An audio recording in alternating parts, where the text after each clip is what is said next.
This is 99% Invisible. I'm Roman Mars. If you can recognize any piece of classical music, I bet it's this one. This is Für Elise, written by Ludwig van Beethoven in 1810. Maybe it reminds you of piano lessons you took when you were a kid. In my town, it was also the song the ice cream truck used to play. That's producer Avery Trufelman. But if you live in Taiwan and you hear a truck rumbling down the street playing Für Elise, it doesn't mean it's time to buy a popsicle. It means it's time to take out your trash. Because this is what a garbage truck in Taiwan sounds like.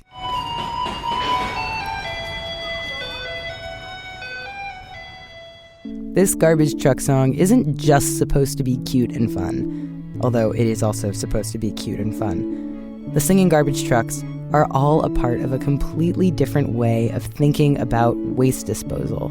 Completely different, that is, from the way that we think about it in the United States. In the late 1990s, Taiwan recycled only 5% of its waste. Today, Taiwan recycles well over half. The country is now among the world's top recyclers. And what changed in this period has a lot to do with the way that the trash is collected. Okay, Für Elise isn't the only song the trucks play. In Taipei, the capital of Taiwan, the trucks also play this song. That's A Maiden's Prayer by Polish composer Tekla Bartoszewska-Baranowska. And in Taipei City, the garbage trucks just alternate between these two songs. They take turns to play these two songs, two music in Taipei City. Even the elementary school kids can sing the song. So we are brainwashed. This is Dr. Jasmine Wang, and she grew up in Taipei. Since I was a child, I knew that every time when the garbage truck comes, we will hear dun-dun-dun-dun-dun-dun. Now the singing garbage trucks are such a part of life, it's hard to imagine a time before them. But that time actually wasn't too long ago. We used to have a lot of big dumpsters. So they will have a lot of rats, mosquitoes, and things like that, and it's not good for our health. Just a couple of decades ago, Taipei residents threw their trash into massive, smelly dumpsters on the streets. Garbage would end up in piles on the sidewalk and in parks. It would fester in the heat. It was just nasty. Then Taiwan's democratization accelerated in the mid-1980s and created this desire to tidy up. Being a modern country means being a clean country. And when you have foreign visitors coming and visiting your capital, they shouldn't think, oh, this place is dirty.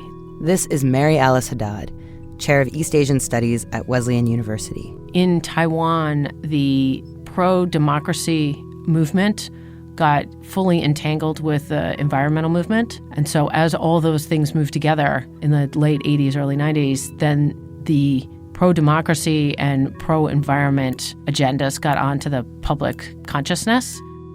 Also, the environmental movement had a practical end. Taiwan was running out of space to actually put piles of trash because it's a small island, an extremely populous small island. There's not that much space where you're going to stick all your junk. Whereas in the United States, there has been historically a sense of the untamed, untapped, endless wilderness. And you could just throw your junk into the wilderness and it would go away and you wouldn't have to worry about it anymore. Not true in Taipei. It's a big city, but it's really clean and the subways are clean and the stores are clean and the sidewalks are clean and it's really pleasant to be there. You'd never know that the city used to have piles of garbage littering the streets. Taipei and a number of other Taiwanese cities reduced the amount of trash by changing the way that trash got collected. Take a look at my garbage. This is my friend Erin Newport. She lives in Taipei, where the garbage truck comes 5 nights a week. Evenings, like after work. It comes Monday, Tuesday, Thursday, Friday, and Saturday. In Erin's neighborhood, trucks come twice in the evening, at 5 and at 7. You take out the trash like once a week on one of the days? Yeah, usually once. I mean, it's kind of hard sometimes to find the time to always be home at 5 or 7.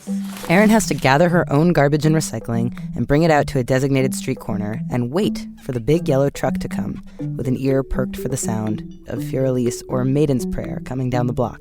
Basically, this is a binless system or a garbage canless system. Your trash goes right from your house to the truck, ideally without ever touching the street. You just have to bring out your garbage in a special bag.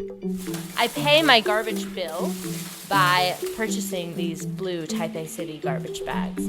These official blue garbage bags say City of Taipei on them, and each is emblazoned with a stamp. I buy them from the convenience store across the street. The official blue garbage bags come in a number of different sizes, ranging from 3 liters to 120 liters. So the more garbage you throw away, the more it'll cost you. And although Taipei residents have to pay for their garbage by the bag, recycling and compost are free. You don't need to buy bags for them at all. You can just take out your recycling in non-official plastic bags, and you can generate as much compost and recycling as you'd like. So residents are incentivized to recycle more and throw out less. I watched Erin sort out all of her recyclables into perfect categories. These are the cans and bottles. So we have a few tea bottles. So in Taipei, every yellow garbage truck is followed by a small white recycling truck, which is basically a cart full of different bins. There's a bin for plastic bottles, one for glass bottles, different metals and cans, papers and cardboards, and a compost bucket for raw food waste, and a compost bucket for cooked food waste. Taipei residents have to sort their recycling into all these different categories themselves. Although in the white recycling trucks, there are officials and volunteers who can help instruct you about which item goes where. So Erin, her housemates, and I got all of her bags of trash and different kinds of recycling sorted out, and then we walked about a block down the street to wait with the rest of her neighbors, who were all clutching official blue garbage bags. Quite a lot of people gathered here today. I'd say this is maybe larger than your average crew. And then, the moment we were waiting for. There was this mad dash of people swarming to the school bus yellow garbage truck and the white recycling truck. Okay, this one, people are tossing it in. Swiftly tossing their separate recyclables in the bins, tossing their blue bags in the garbage truck, and running away. It was madness, like extremely well-organized madness. That was so chaotic. And this system, for all its chaos, has been working. Taipei City used to produce 3,296 tons of trash a day. Today, the city produces about 1,000 tons a day. That is, according to Chen Weiqi, one of 65 officials who supervise the garbage trucks and their routes. I met him at a garbage pickup site where Jasmine Wong acted as interpreter. Everybody, this is Mr. Chen. Hey. Hi. And he is his supervisor.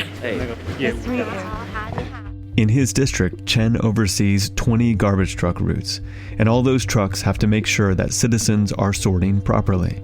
If they find the garbage in the recycling bag, the people here will tell them that you cannot do that one more time, otherwise you will get ticket. And how much is the ticket? $200 US. But that's the maximum. And you might think, this is such a drag. There must be some people who buck the system by tossing their trash into public trash cans. Well, there are hardly any public trash cans in Taipei. They're only in train stations or at bus stops, and those are little. They come up just below your knees. So in Taipei, for the most part, if you eat a candy or buy a coffee, you just take your empty coffee cup or your candy wrapper, put it in your pocket, and bring it home. It's your trash that you put in your blue bag and bring out to the truck yourself. It's hard to imagine a system like this working here in the US. Every city here has a different method of trash pickup, but across the board, the uniting factor is that our American trash pickup systems strive to be invisible. The trucks make great efforts to come when we're working or sleeping or trying to sleep, keeping out of the way of traffic and not disturbing the flow of the city. We take our trash and our recycling out to bins or down a chute or to a dumpster, and it's gone. We don't have to think about it. According to the EPA, Americans recycle and compost about 34% of their trash, which is less than most rich countries. But some American cities do a lot better. San Francisco has probably the most forward recycling program in North America. This is Robert Reed. He's the representative of Recology, the company that takes care of San Francisco's waste, recycling, and compost. Unlike Taipei, which has a public trash pickup system, many waste pickup services in the US are private companies, and we are the customers. That's how it works with Recology, which means they've got to keep their customers happy. Our number one focus is to provide superior customer service. And our next focus is to do as much recycling as possible and to make recycling easy and convenient for customers. Recology has set up similar incentives to the system in Taipei, where trash pickup is way more expensive than recycling or compost pickup. For example, in San Francisco, recycling and compost cost about $2 a month per bin. Trash is about $26 a month per bin. But above all, Recology's system is meant to be simple and stress-free. It has to be if you want people to keep paying for your service. People have a lot of demands in their lives. We understand that. Recycling might not be the very first thing. They got to make their boss happy. They got to pay their mortgage.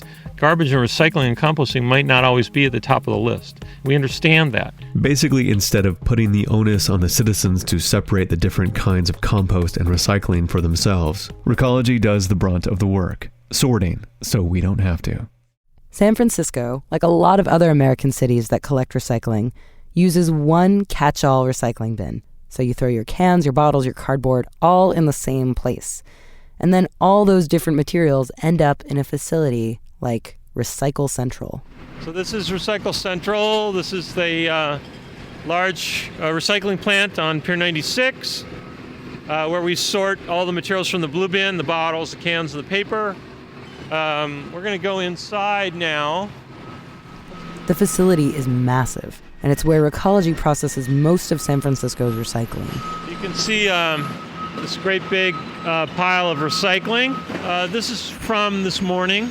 This is from one day, and we're going to get this sorted out because we got another big pile coming in tomorrow. So we do 600 tons a day here.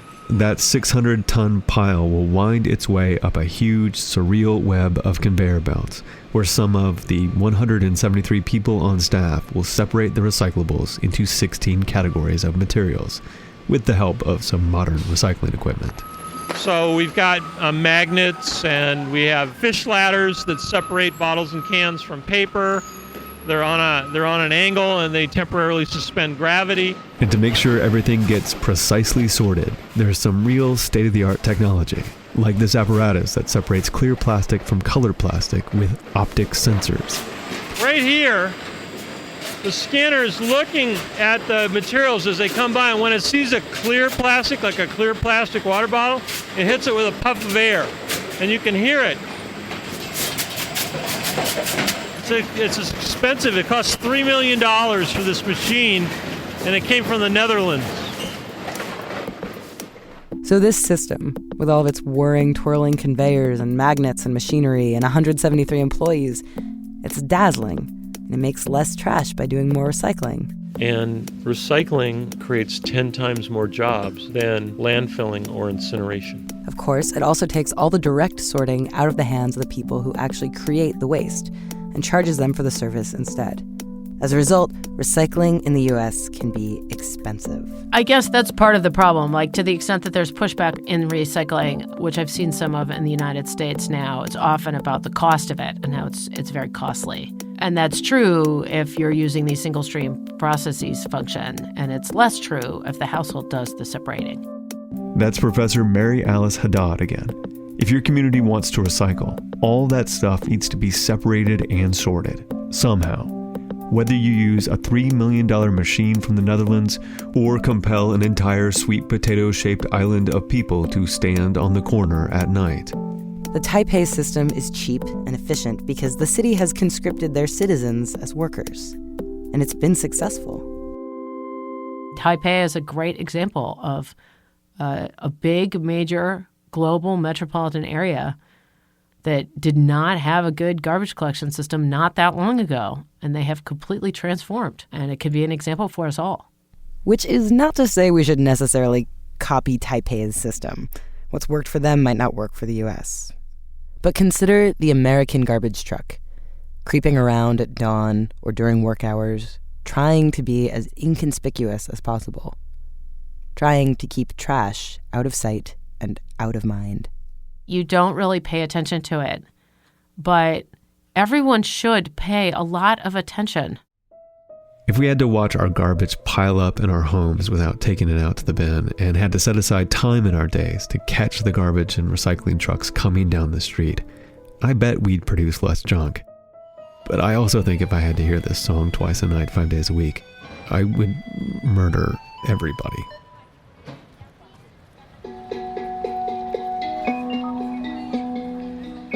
99% Invisible was produced this week by Avery Trufelman, with Katie Mingle, Sam Greenspan, Delaney Hall, Kurt Kolstad, Sharif Youssef, and me, Roman Mars. Special thanks this week to Helen Sang, Aaron Newport, Ethan Young, Sam Langton, and Jasmine Wong. We are a project of 91.7 KALW in San Francisco and produced out of the offices of ArcSign, an architecture and interiors firm in beautiful downtown Oakland, California. You can find this show and like the show on Facebook. You can follow us all on Twitter and Instagram. We have a very good Tumblr that Avery takes care of. But the best way to explore the 99% invisible activity that shapes the design of our world is to do a deep dive on our website. It's 99pi.org. Radiotopia.